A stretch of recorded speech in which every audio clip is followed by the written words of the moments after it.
अपने मित्रों से कहते हैं कि देखो भैया, कल हम वन भोज करेंगे, खूब सारी रोटी और खूब सारा अचार ले आना।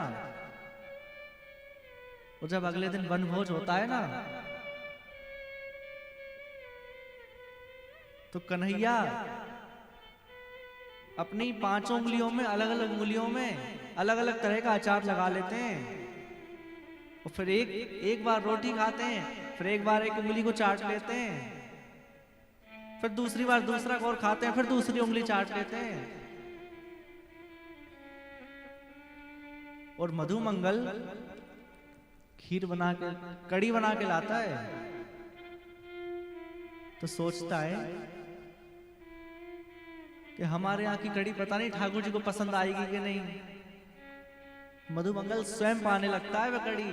और जैसे ही ठाकुर जी देखते हैं ना, जैसे ही ठाकुर जी देखते हैं तो ठाकुर जी दौड़ पड़ते हैं, और जो मधुमंगल के यहाँ से बह रही होती है ना, उसको चाटने लगते हैं ठाकुर जी। ऐसे ठाकुर जी हैं हमारे ब्रज के। गोपियों के पीछे दौड़ते हैं ठाकुर जी। एक बार आपने सुना होगा,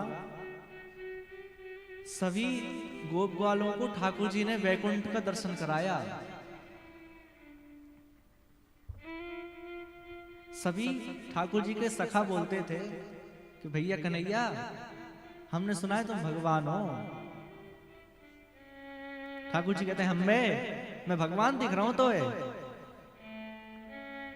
अरे मैं भगवान दिख रहा हूं, भगवान होतो तो यहां थोड़ी हो, तो भगवान होतो तो ऊपर आसमान में हो, तो मैं भगवान ना हूं। ठाकुर जी कहते हैं कि मैं भगवान नहीं हूं भैया। तो सखा क्या कहते हैं कि हम जानते हैं आप भगवान हो, आप हमसे छुपाओ मत, आप तो हमें एक बार वैकुंठ का दर्शन करा दो।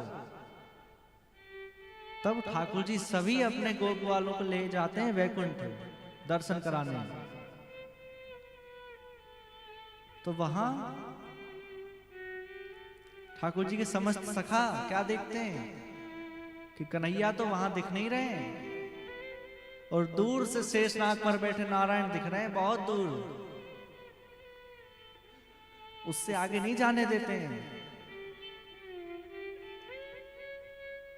दूर से दिखा देते हैं। और जैसे ही समस्त ब्रजवासी, समस्त गोपवाल वापस ब्रज में आए ना, तो ठाकुर जी से क्या कहते हैं, हमें वैकुंठ नहीं जाना।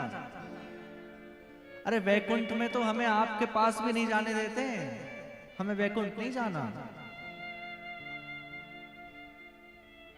ऐसे क्या काम का वैकुंठ जो हमें हमारे कन्हैया से दूर कर दे। अरे हमें तो ये ब्रज ही बहुत अच्छा है, जो कन्हैया हमारे साथ खेलता है, हमारे साथ गाय चराता है।